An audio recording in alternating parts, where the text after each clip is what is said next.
समझेंगे कि stock market होता क्या है, इसकी ज़रूरत क्यों पड़ी और इसके बेनिफिट्स क्या हैं। तो चलिए एक एग्जांपल से समझते हैं। सपोज़ करते हैं एक आम आदमी है, उसकी एक छोटी सी शॉप है जिसमें वो हर महीने 20,000 रुपये लगाता है और एक महीने में 30,000 रुपये का प्रॉफिट बनाता है।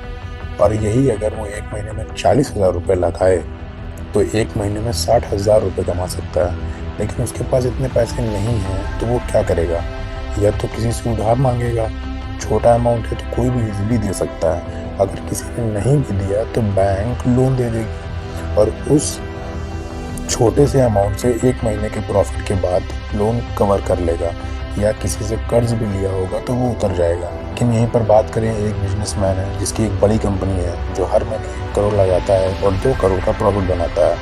तो अगर वो 2 करोड़ लगाए तो वो 4 करोड़ भी कमा सकता है, वो भी सिर्फ एक ही महीने में। तो इसके पास 3 रास्ते हैं जिससे वो फंड ला सकता है। पहला रास्ता, किसी से उधार ले ले, किसी दोस्त से, लेकिन ये बहुत मोटा पैसा है तो जल्दी कोई फ्रेंड इतना पैसा देगा नहीं, तो ये भी किसी काम का नहीं। दूसरा रास्ता, वो बैंक से लोन ले सकता है। 2 करोड़ का लोन लेगा और बैंक से लोन ईजिली मिल भी जाएगा।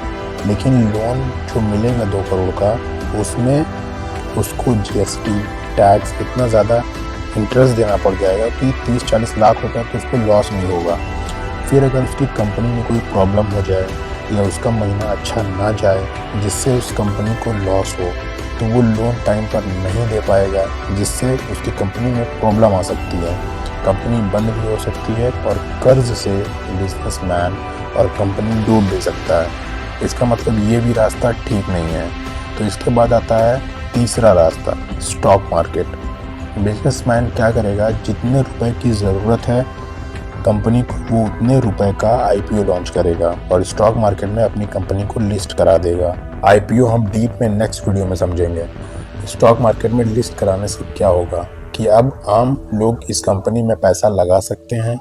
वो देखेंगे कि ये कंपनी काफ़ी अच्छी है, हर महीने या साल काफ़ी अच्छा प्रॉफिट कमा रही है, तो वो आईपीओ बाय करेंगे, जिससे कंपनी को फंड आराम से मिल जाएगा और वो अब अपने बिजनेस में आराम से इन्वेस्ट कर सकता है। और अगर कंपनी डूबती भी है या डाउन भी होती है तो इससे बिजनेसमैन को कोई फ़र्क नहीं पड़ेगा कि किसी को उधार देना है, क्योंकि लोग अपने रिस्क पर कंपनी में पैसा लगाते हैं। और यही अगर कंपनी ग्रो कर गई तो जो जितना पैसा लगाया होता है या जितने शेयर्स लिया होता है उसी के हिसाब से प्रॉफिट बनाता है। तो यहाँ पर क्या हुआ कि बिना रिस्क के कंपनी को फंड भी मिल गया और कंपनी ग्रो भी हो गई और कंपनी के साथ साथ लोगों को भी अच्छा प्रॉफिट मिल गया। तो ये होता है स्टॉक मार्केट और इसके बेनिफिट्स। अब आगे की सीरीज़ में हम डिस्कस करेंगे कि फ्यूचर्स एंड ऑप्शंस क्या होते हैं और इसमें ट्रेडिंग कैसे होती है, उसकी ज़रूरत क्यों पड़ी। तब तक के लिए राधे राधे।